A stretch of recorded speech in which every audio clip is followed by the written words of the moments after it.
ہمارے قائد ہمارے قائد ہمارے قائد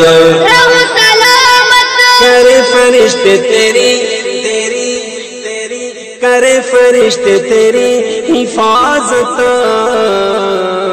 ہمارے قائد رہو سلامت ہمارے قائد رہو سلامت الجبال كالعهن المنفوش فأما من ثقلت موازينه فهو في عيشة راضية وأما من خفت موازينه فأمه هاوية وما أدراك ما هي نار حامية صدق الله العظيم.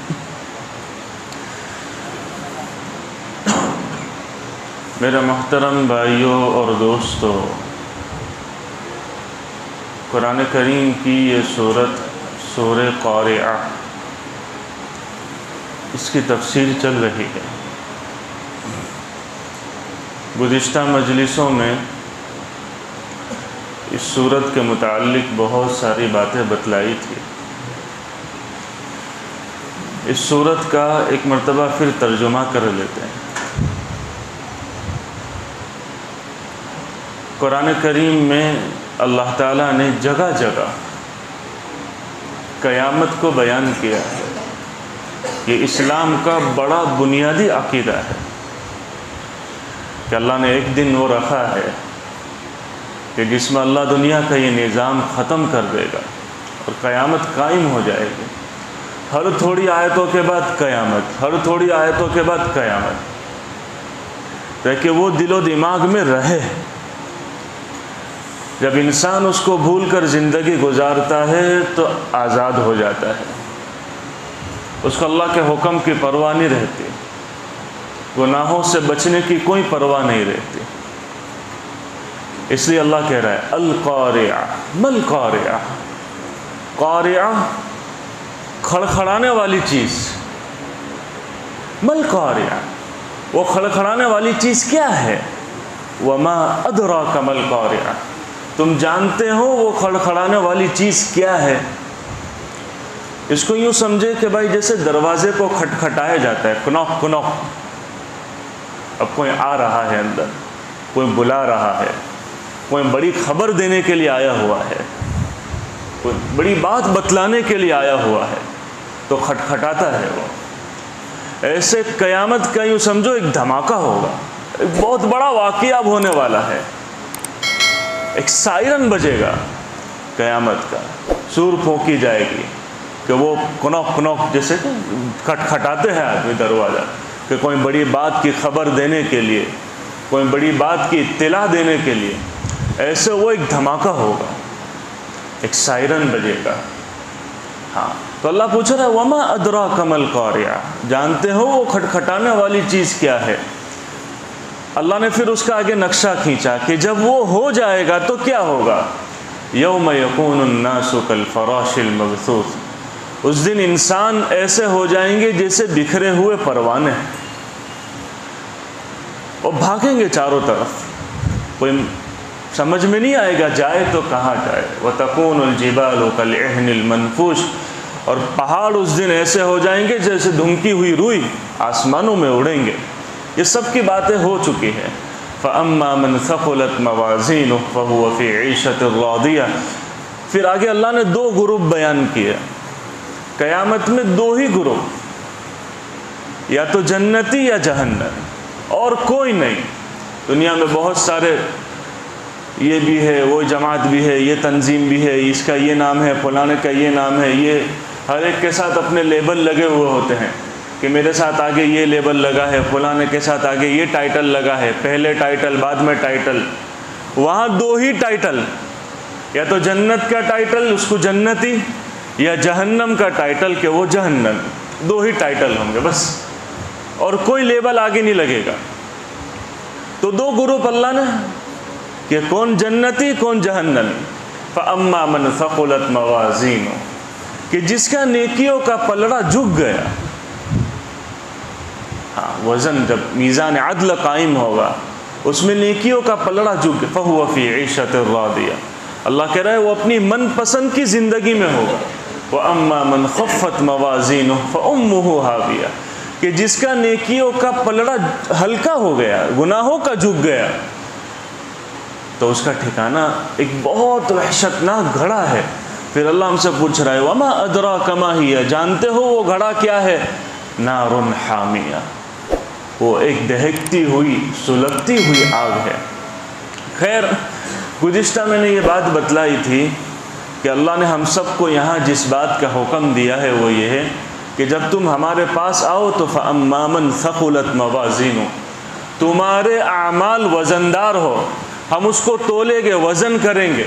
تو جب تولیں گے تو یہ کام کر کے آؤ کہ تمہارا ہر عمل وزنی نکلے, کوالٹی والا ہو, قیمتی ہو. اس کے لیے میں نے 3 باتیں بتلائی تھی کہ انسان کا کوئی بھی عمل وزنی کیسے بنتا ہے, قیمتی کیسے بنتا ہے. 3 باتیں ہیں. پہلی تو بتلایا تھا کہ ایمان ہے, ایمان کے بغیر کوئی عمل اللہ کے یہاں وزندار نہیں ہے. دوسرا اتباع سنت ہے کہ جو عمل ہو سنت کے مطابق ہو. اللہ ہر عمل کو دیکھے گا کہ میرے نبی کے طریقے سے کتنا میل کھاتا ہے, تو اس کی اللہ کے یہاں وزن ہوگا, اس کی قیمت ہوگی. وہ تھوڑا سا کیوں نہ ہو, بڑا پہاڑ کے برابر وزنی ہو جائے گا. سنت کے مطابق تھوڑا سا عمل, مسواک کر لینا, کھانے سے پہلے بسم اللہ پڑھ, یہ سنت کے. کاروبار میں گئے وہاں سنت کے مطابق کسی سے ہنس کے بات کر لینا, مارکیٹ میں چل رہے کسی سے 2 بات ہنس کے کر لینا, بیوی بچوں کے ساتھ ہنس کے بول چال کر لینا. جو آدمی کام کرتا ہے اپنی زندگی میں ہر کام سنت کے مطابق, چاہے وہ چھوٹا سا کیوں نہ نظر آئے, لیکن اس میں سنت ہے تو اللہ کے پہاڑ کے برابر اس کا وزن ہے. اور آپ بڑے بڑے کام کر رہے ہیں لیکن سنت کے مطابق نہیں ہے, چاہے اللہ کو راضی کرنے کے جذبے کے ساتھ بھی ہے, لیکن سنت سے میل نہیں کھاتا تو اس کی کوئی قیمت ہے. قرآن میں اللہ نے کہا ہے قُلْ هَلْ أُنَبِّئُكُمْ بِالْأَخْسَرِينَ أَعْمَالًا الَّذِينَ ضَلَّ سَعْيُهُمْ فِي الْحَيَاةِ الدُّنْيَا وَهُمْ يَحْسَبُونَ أَنَّهُمْ يُحْسِنُونَ صُنْعًا. اے نبی میں آپ کو بتلاؤں, اللہ کہہ رہا ہے جو قیامت میں بڑے خسارے میں ہوگا, نقصان میں ہوگا عمل کے لحاظ سے, عمل تو بڑے کر کے آئے لیکن پھر بھی نقصان میں ہوگا. کون؟ الذین ضل سعیہم فی الحیاۃ الدنیا, کہ جن کی دنیا کی ساری کوششیں بیکار ہو جائے گی. حالانکہ وہ یہ گمان کرتے تھے وہم یحسنون صنعا, ہم تو بہت اچھا کام کر کے آئے, لیکن سنت کے مطابق نہیں تھا, تو اس میں اللہ کے یہاں کوئی قیمت نہیں ہے, وزن. اس لیے اپنے ہر کام دیکھو کہ اللہ کے نبی کے طریقے کا مطابق ہو رہی یا نہیں. تیسری بات جو سب سے اہم ہے وہ فرمایا اخلاص.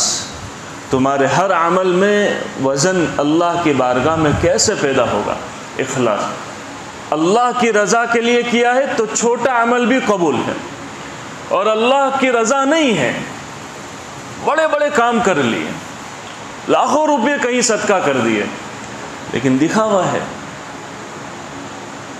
بتلانا ہے لوگوں کو کہ ہم تو یہ کر رہے ہیں, ہم فلانا کر رہے ہیں, ہم حج میں جا کر آئے ہیں, ہم عمرے میں جا کر آئے ہیں, اسٹیٹس پہ لگا رہے ہیں, اسٹوری پہ لگا رہے ہیں کہ بلی کو پانی پلایا تو وہ لگا رہے, کبوتر کو دانے دیے ہیں تو اس کی ویڈیو اسٹیٹس پر لگا رہے ہیں. یہاں تک کہ بیت اللہ پر نظر پڑی, اتنا مبارک موقع, تو اس موقع پر بھی دعا مانگ رہے, کسی سے ویڈیو بنوا رہے ہیں اور پھر اس کو اسٹیٹس پر اپلوڈ کر رہے ہیں. تو تمہارے ہر عمل کے پیچھے لوگوں کو دکھانا ہے کہ لوگ دیکھیں. تو اس سے بڑا عمل ہو کوئی قیمت نہیں, چھوٹا ہو اللہ کے لیے کیا ہے, بس مجھے کسی کی کوئی پرواہ نہیں, میرے اس عمل سے اللہ راضی ہو جائے, تو اس کی بڑی قیمت ہے اللہ کے کہ میرا بندہ میرے لیے کر کے آیا ہے. میں آپ کو مثال دوں, ایک آدمی میرے پاس آتا جاتا رہتا ہے, میری خدمت بھی کرتا ہے, کبھی میں کوئی کام کہوں تو وہ کام بھی کر دیتا ہے, آتا جاتا رہتا ہے, کام کرتا ہے, خدمت بھی کر لی کبھی. لیکن مجھے پھر بعد میں یہ پتا چلے کہ یہ میرے لیے نہیں کر رہا ہے, اس کو میرے سے کچھ لینا ہے, اس کی غرض کوئی دوسری ہے تو میری نظر میں اس کی قیمت رہے گی؟ کوئی قیمت نہیں رہے گی۔ ایسے اللہ کی بارگاہ میں جب ہمارے اعمال پیش کیے جائیں گے تو وہاں دیکھا جائے کہ کیا کس کے لیے؟ میرے لیے ہے تو تیرے لیے سب کچھ ہے، لوگوں کے لیے کر کے آیا ہے تو بھائی انہی سے لے لے جا، ان کے لیے کیا ہے تو جا ان سے لے لے، میرے لیے کر کے آئے تو تیرے لیے جنت ہے، مجھے راضی کرنے کے لیے کر کے آیا۔ یہ بہت بڑی بات ہے۔ اخلاص جلدی پیدا نہیں ہوتا ہے، یہ بہت اخیر میں آتا ہے اخلاص، کہ ہر کام محض اللہ کو راضی کرنے کے لیے کیا جائے۔ ہاں، اسی لیے اللہ کے نبی صلی اللہ علیہ وسلم نے بڑی شدید وعیدیں بھی بیان فرمائی ہیں کہ جو عمل اللہ کے لیے نہ کیا جائے، بڑے بڑے کام کر کے زندگی میں آئیں گے لیکن جہنم میں پھینک دیا جائے گا۔ بڑی شدید وعید ہے۔ آپ نے 3 آدمیوں کا واقعہ بیان کیا ہے کہ قیامت میں 3 آدمی لائے جائیں گے۔ ایک تو ہوگا مجاہد، اللہ کے راستے میں جہاد کرنے والا، اللہ کے بارگاہ میں پیش کیا جائے گا اس کے اعمال کہ یہ کیا، یہ کر کے آیا۔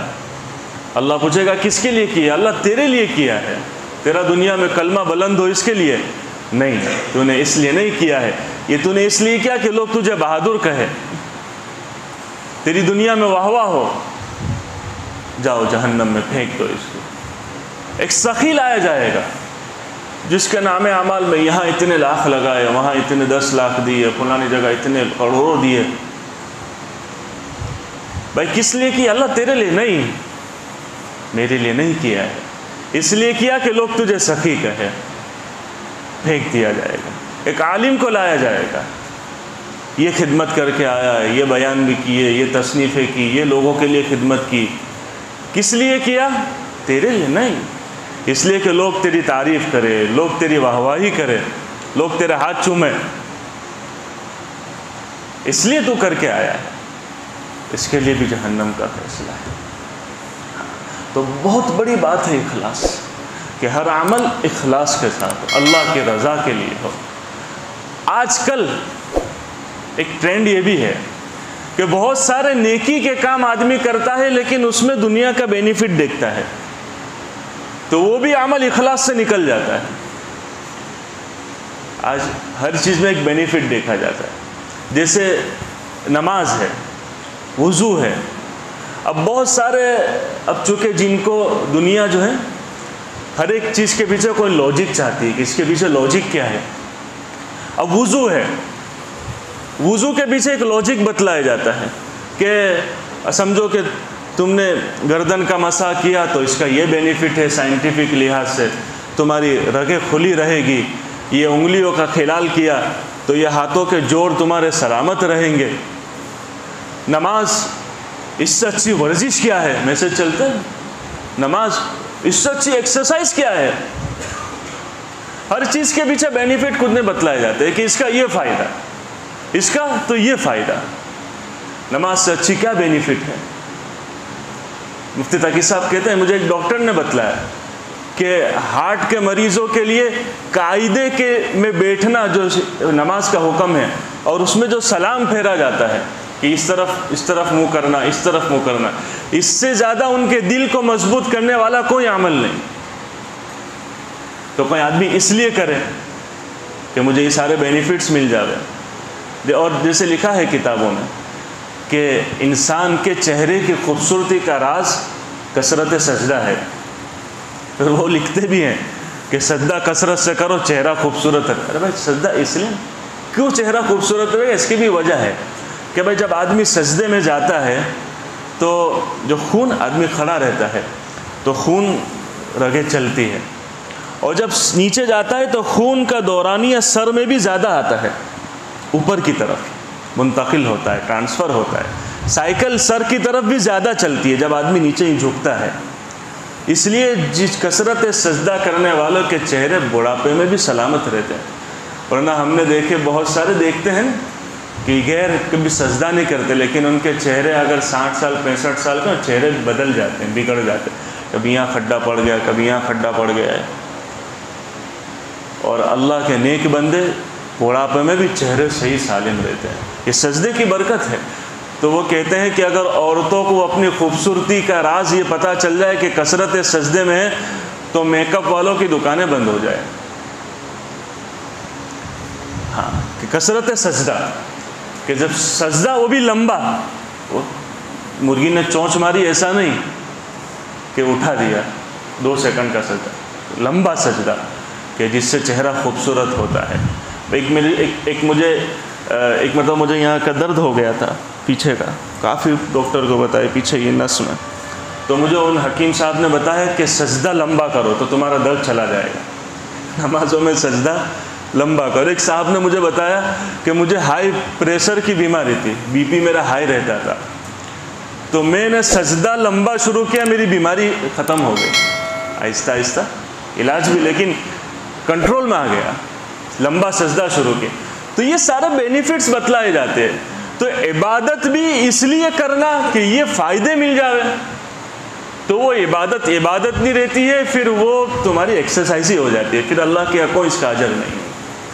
تھوڑے دن پہلے ایک آدمی ملا ایسے باتوں میں، یار وزن بڑھ گیا ہے، ہی ہو گیا ہے، تو کہا کہ بھائی تم تو مفتی صاحب ہے، تم کو نہیں خبر، پھر جمعرات کے روزے شروع کر دو، وزن تمہارا کنٹرول میں آ جائے گا. پھر جمعرات کے روزے شروع کر دو، تو سنت بھی ہے، روزے شروع کر دو تو تمہاری باڈی کنٹرول میں آ جائے گی. تو بھائی روزے اس لیے نہیں ہیں کہ تمہاری جسم اچھا ہو جائے گا، ٹھیک ہے، اللہ کا یہ قانون ہے، اللہ کا ضابطہ ہے کہ دین پر عمل کرنے سے سارے بینیفٹس مل جاتے ہیں، لیکن مل جائے تو بھی ٹھیک، نہ ملے تو بھی ٹھیک، مل گیا تو بھی ٹھیک، نہ ملے تو اب یہ نہیں کرنا تو وہ عمل اللہ کے لیے ہوا ہی نہیں ہے. جیسے کہا جاتا ہے کہ حج ہے، حج ایک عبادت ہے، تو حج ہے ایک انٹرنیشنل کانفرنس ہے کہ ساری دنیا کے لوگ جمع ہوتے ہیں، ہر ایک کا ایک دوسرے کے ساتھ اختلاط ہوتا ہے، تو حج ہونا چاہیے. جماعت کی نماز یہ پبلک ریلیشن کا بہت بڑا ذریعہ ہے کہ سارے لوگ جمع ہوتے ہیں، علاقے والے جمعہ کا دن اتنے بڑے لوگ، اتنے سارا مجمع جمع ہوتا ہے، لوگوں میں آپس میں تعلقات بڑھے. یہ سارے ہر عمل کے پیچھے دنیا کے غرض بتلائے جاتے ہیں.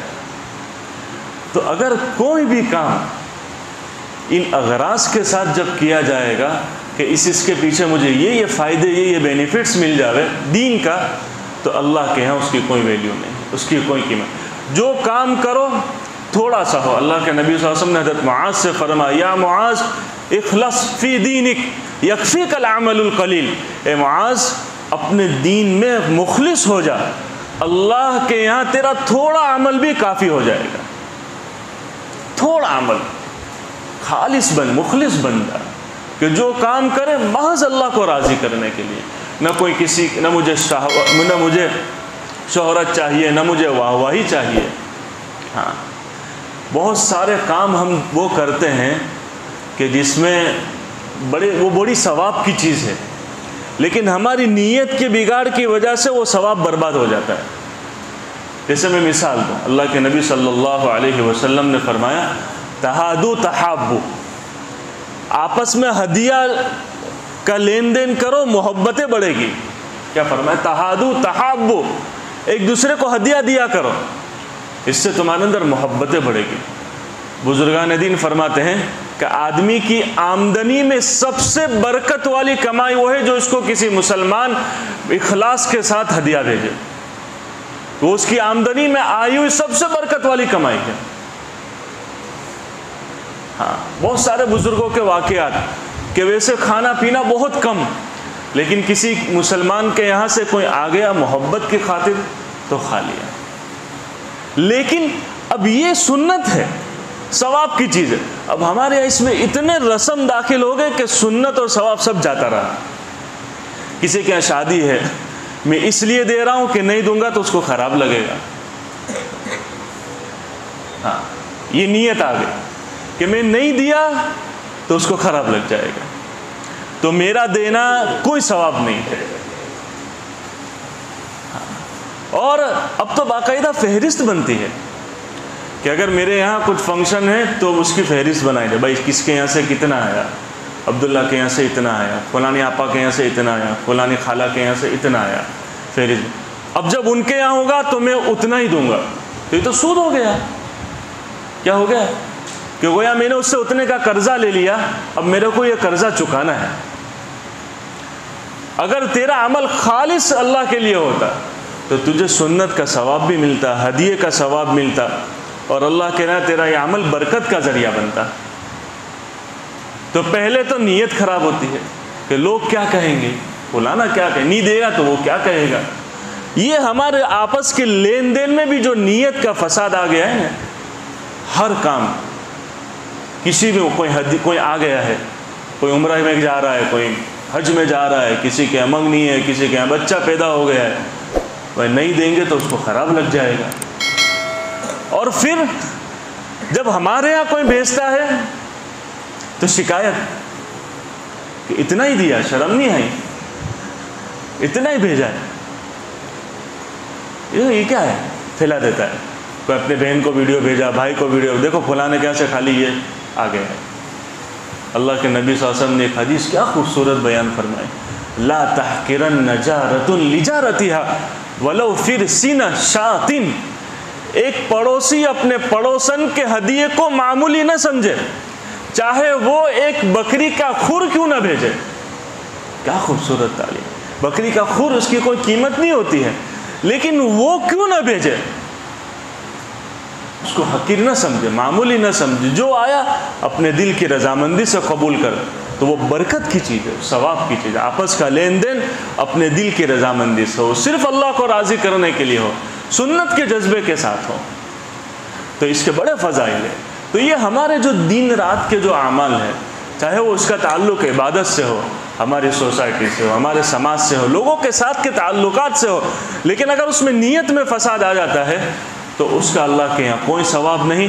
وہ پھر جب قیامت کے میدان میں جب وہ عمل اللہ کے بارگاہ میں تولا جائے گا تو وہ عمل زیرو ہو جائے گا، کہ تم تو اس کے لیے کر کے آئے ہو، لوگوں کو دکھانے کے لیے کر کے آئے ہو کہ لوگ ناراض نہ ہو جائے۔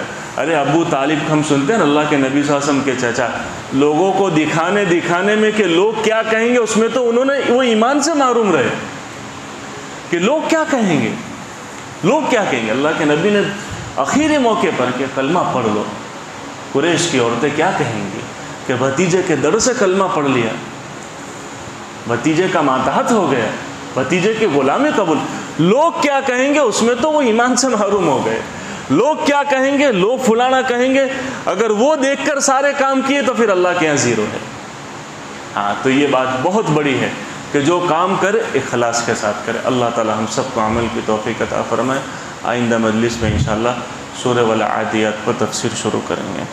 سبحانک اللہم و بحمدک و تبارک اسمک و تعالی جدک و لا الہ غیرک۔ اللہم صلی علی سیدنا محمد وعلی آل سیدنا و مولانا محمد وبارک وسلم۔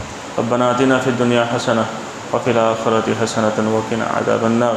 اللہم انا نسألک الجنہ وما قرب الیہا من قول وعمل ونعوذ بک من النار وما قرب الیہا من قول وعمل۔ اللہم انا نسألک من الخیر کلہ عاجلہ وآجلہ ما علمنا منہ وما لم نعلم ونعوذ بک من الشر کلہ عاجلہ وآجلہ ما علمنا منہ وما لم نعلم۔ وصلی اللہ تعالی النبی الکریم، آمین برحمتک یا ارحم الراحمین۔ یہ لوگوں کو ان مقتل سے سراپا خندزن آیا، جو اس انداز سے باندھے ہوئے سر سے کفن آیا۔ اڑا دو خاک دشمن پر کہ ظالم جان من آیا، بٹا دو داغ باطل پر کہ اب باطل شکن آیا۔